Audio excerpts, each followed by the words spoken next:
the downloads that I always get are around anything that I'm doing is how can I explain this in a way that people will get it, right? Because it seems really complex, but it's actually really simple.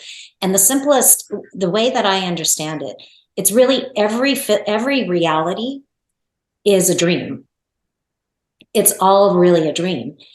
It's not as physical, like our world. It seems very physical. It's not as physical. And when you're in a dream at night, when you sleep and you're in a dream, your dream self think you're the dream self. And the physical, everything that you experience in the dream, the forms of the dream, like the objects in the dream, the people in the dream, and even the empty space in the dream are all illusions occurring in your awareness, right? And it's only when you wake up out of that dream that you realize, oh, that was a dream. And so so that's one thing appearing as many. Your mind appearing as many, that's Maya. One thing appearing as many, and it's an illusion. And that's what this reality is too.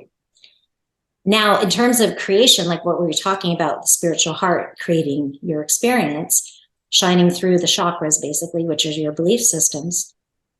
So when we're in this physical world, because of the collective consciousness and the belief systems we've adopted, the memory-based conditioning that we've adopted from this experience, we have resistance to creating what we want because we don't believe, for whatever reason, feeling unworthy, not believing it's even possible, that all those beliefs are inhibiting that experience from happening.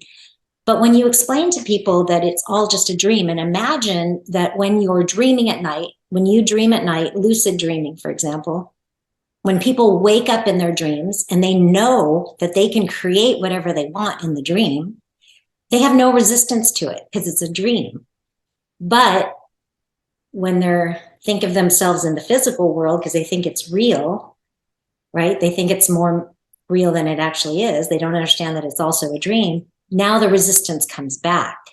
So I love that explanation because I feel like when you teach people, when they have that understanding, they can go, oh, I see. It's like I hold these belief systems. You explain to them what the chakra system is and how that's like inhibiting that flow of energy, right? And if they can just keep feeling themselves and, working on those belief systems and then keep feeling themselves as that white light, then they'll, over time, gradually release that resistance. Mm-hmm. Right? Does that? Yeah. Mm-hmm. Yeah, I think that's a great way to jumpstart people's, progress. Mm-hmm. I think there's lots of different strategies, but that's a very effective one, and it shortcuts the time that's needed. Essentially, if we know we are creators, like that's the biggest transformative idea I think a person can embrace. If you know you're a creator, because once you accept the idea you're a creator, you give yourself permission to participate in life.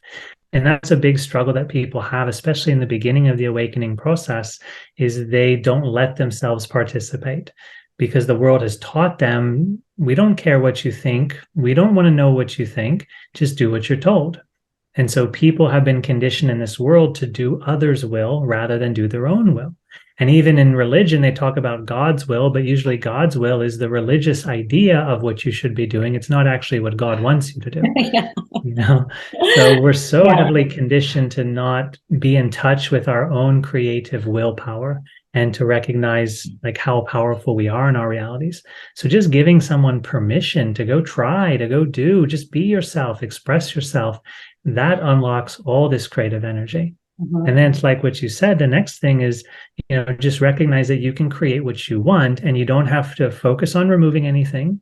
You don't have to do any healing work or any cleanup work. As long as you know you're a creator and you stay connected to what you want to create, all your energy is going there and you're going to start building the new experience. And then through the process of building it, you're going to show yourself that you don't have to be afraid, or you don't have to be ashamed of yourself, or you don't have to be shy or embarrassed. So as you just follow your heart's desire and let yourself express, automatically that experience is going to be teaching you to understand yourself in a new way and in a healthier way. And then that's going to give you this self-transformation without needing to uncover your past and heal any parts of yourself. Yeah, it's really beautiful.